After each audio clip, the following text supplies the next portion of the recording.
Of course, the obesity pandemic has proven that you have to. I feel it in my calf too. Yeah, I can see if it goes down a little further than it did before. What? That's so crazy. Quick and easy.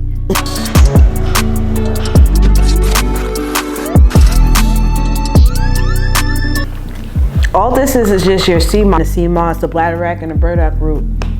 Even if you were to open it yourself, you can see how all three are in this capsule, which makes it more potent, and it extends the shelf life because the gels expires after a certain time, and you don't know what type of water they're using to create the Seamoss gel. But all this is just Seamoss, bladderwrack, and burdock root.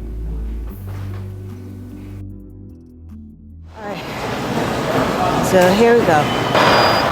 Alright, welcome to another video. I'm doing a quick warm up on the elliptical. Now sometimes when we come to the gym, it's like we have our mindset as to like what type of workout we're going to do. We're going to use the treadmill, Stairmaster, whatever. And sometimes the gym is packed. You got to learn how to go with the flow and just adjust your workout routine accordingly. So I didn't want to do the elliptical, but I'm here. We stay here for 20, 30 minutes. Or I like to throw some of these in here to make it more challenging for myself and come up, and I'll increase my resistance. Challenge myself by doing like a sprint type of routine by pedaling as fast as I can for 30 seconds, slowing up the pace, removing the resistance, and doing that for a good 5 sets as well. I don't want to go too hard. Again, I don't have much time, but do the best that I can do with the time that I have. Okay.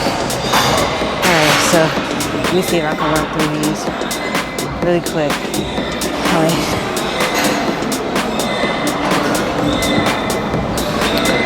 So this is gonna be a barbarian squat.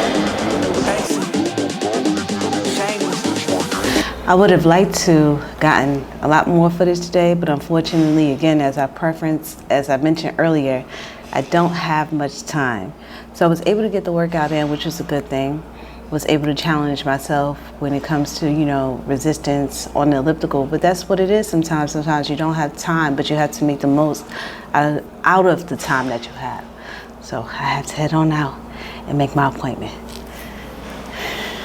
So we're going to show you some at-home stretches that you can do to alleviate some hip pain or hip tightness and knee pain or knee tightness. Usually the two go together. I think I said this last time. The knees are the slave to the hip and the ankles. So they usually take the brunt of it. So, and your lower back. So if you usually have tight hips, you're going to have lower back pain. Okay, if you have tight hips, 9 out of 10, you're going to have some type of knee discomfort because your knee has to make up for the compensation of the lack of mobility in your hips. That's all right? Just crazy how our bodies are made. Yes. Well, it's made for survival, and it's going to go to the path of least resistance. So it's going to try to exert the least amount of energy possible. All right, so we have to combat that because, again, it's doing good for us, but in essence, it's not. It can overdo it. So first stretch, I think you guys probably seen this before, but the whole premise of me showing it to you and educating you is so we're going to use proper cueing, because sometimes people tend to do this one stretch and it becomes a lower back stretch and not a hip flexor stretch. Okay. So you've done this before. I've seen you do it before. This is called the couch stretch. Again, you can do it at your home. So you're going to take a pillow, but because we're in my office, we have a foam pad. You're going to come over here. So the knee, the leg that you're stretching, knee goes on the pad, foot goes on the couch. Don't worry about my mobility. I have crazy mobility because some people are stuck out here with it, and that's fine. Some people can't get their heel to their butt, so that's okay. So the whole premise behind this is you're not leaning forward. Everybody wants to lean forward and they think they're getting a good stretch. You are not. What you are doing is squeezing your glute. Hello. Hi. Hi. This is Zach Swibel with D1 Media. I was just curious if you guys were interested in buying commercial packages. The one thing about this stretch is that everybody likes to lean forward. and you're really just stretching your lower back. If you want to get a hip flexor stretch, basically you're going to stay upright. The cue is you're going to keep a thumb here on your sternum and the other one in your belly button, because if you start doing this and these two fingers start coming together, then that means you broke the position. So you stay upright. All you're doing is squeezing your glute and pushing it forward as if you're pushing towards the wall. We're not doing this. Just squeeze your butt and think about pushing your hip through, and that's where you're gonna feel the stretch here all the way down to your knee. We get knee pain because right in here you have something called the patella tendon. It's attached to your quad, and it will pull and yank at your kneecap, aka the patella, and it will cause discomfort or pain. So this is pretty much the proper way to do the stretch. Everyone I see does this. If you want to have a more intense stretch and we're following fascial lines, you squeeze your butt and then you bring the arm overhead like this. So now you're getting all of this, and now you're opening up the hip. But the cue is squeeze your butt and push forward. You want to try it? Yeah. Okay. Right here. Yep, down here. Yep. Knee goes on the pad. Yep. You can bring, yep, perfect. Squeeze your butt. Yep. And push forward. Feel the difference? Oh, yeah. That's really tight, too. Yeah, exactly. So you see the difference in mobility? I can get my heel to my butt. She can't, and that's okay. But we don't want her leaning forward. We just want her to squeeze her glute and push through. That's tight. You feel it in the front, right? And almost pulling at the knee a little bit, tugging. Yes. That's what we want, okay? So now you're getting a 2-for-1. You're getting the patella tendon and you're getting the hip flexors up at the top. Yes. If she wants a more intense stretch, she can bring this arm overhead and go this way as she's pushing through. Do you feel that? Mm-hmm. Yeah, so you hold. Any stretches we do, we want to hold them for 2 minutes. Takes 2 minutes to make change to tissue. You don't have to be in this position generally for 2 minutes, but you want to go in and out. The goal is to be able to hold it for 2 minutes, but if you can't, you come out of it and then you reset, squeeze your glute, push forward, come out to the side, and then you hold again. That's painful, but it's good at the same time. It's a good painful, because Yes. okay. So you're gonna get shoulder width apart. I don't know if we have room for the both of us, but I'll do it. So what you're gonna do is basically the goal would be to bring your knee to the ground. Okay. If you can. If you can't, that's fine. We just make an assessment to see how tight. So like for me feeling it, my left side is actually tighter than my right. This can go down, no problem. You don't want to turn the whole body. I don't want this body stay upright. I was just You about can to bring, start doing that. yeah, you can bring your hands behind your back to stabilize you, but you just want to try to use your hips and just play with it. Okay. There you go. I'll move out the way so you got more room. See the difference? It feels tight. Yeah. So a lot of these, even our assessments, can be used as stretches. So that we're assessing, because now we're trying to see, do you have one side tighter than the other?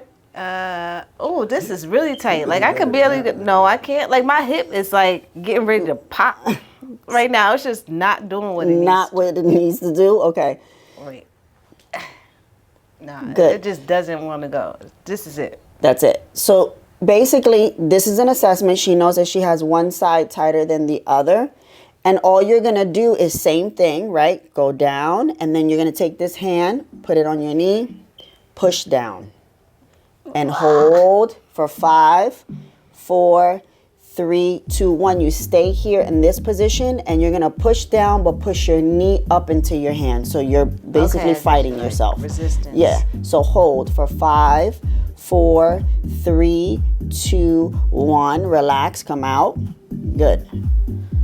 Okay. Now try it again and see if it feels a little different. All right, come on. Oh, look, you went a little further. Yeah, definitely. See how fast that works? So that's something easy that you could do at home.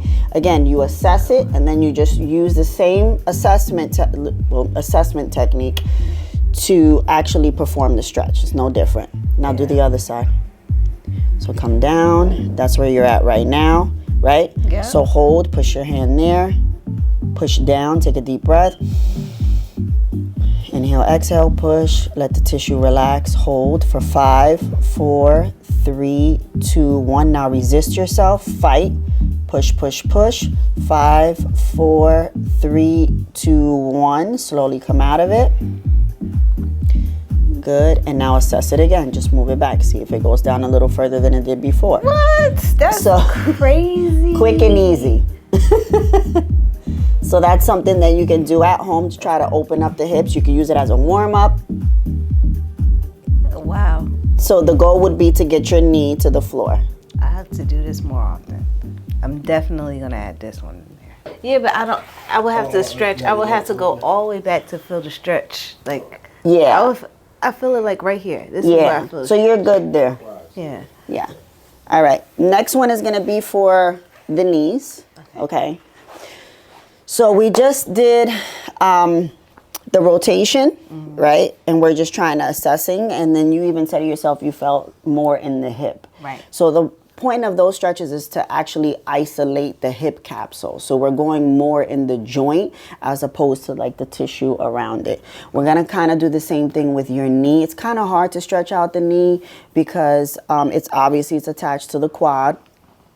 But something that you can do is what we call tibial rotation. And that's just basically because your tibia is attached, to your knee. You're going to pick up your leg. It's almost like we put it in an arm bar or a headlock. So basically what I'm doing here is I am locking in my knee.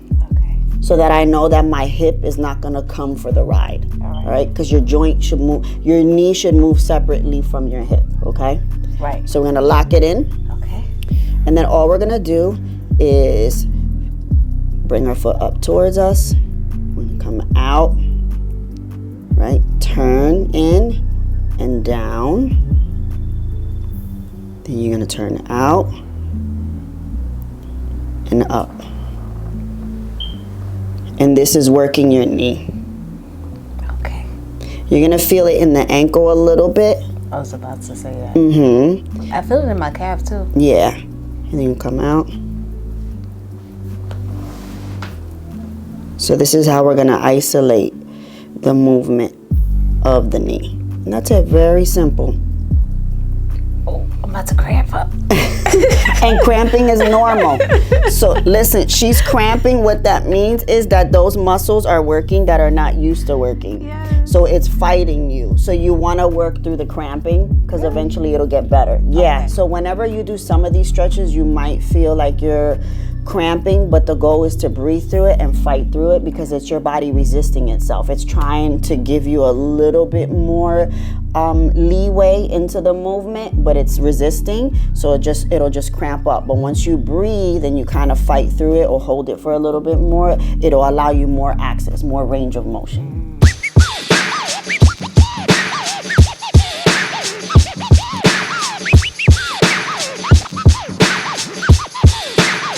We just completed a photo shoot. I just want to let you into what I eat. Typically, whenever we do photo shoots, I don't eat, I go and fast it.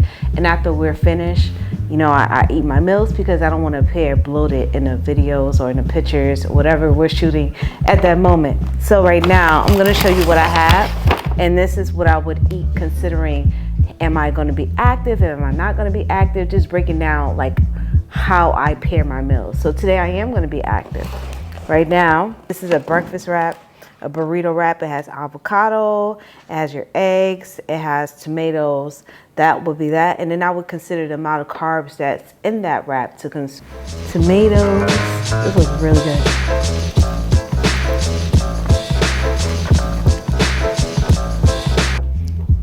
Whenever I pair my salads, I am intentional. As far as, again, macronutrients, I have my proteins from my beans and the chicken. I have fats from the avocado. And I believe there's potatoes in here too.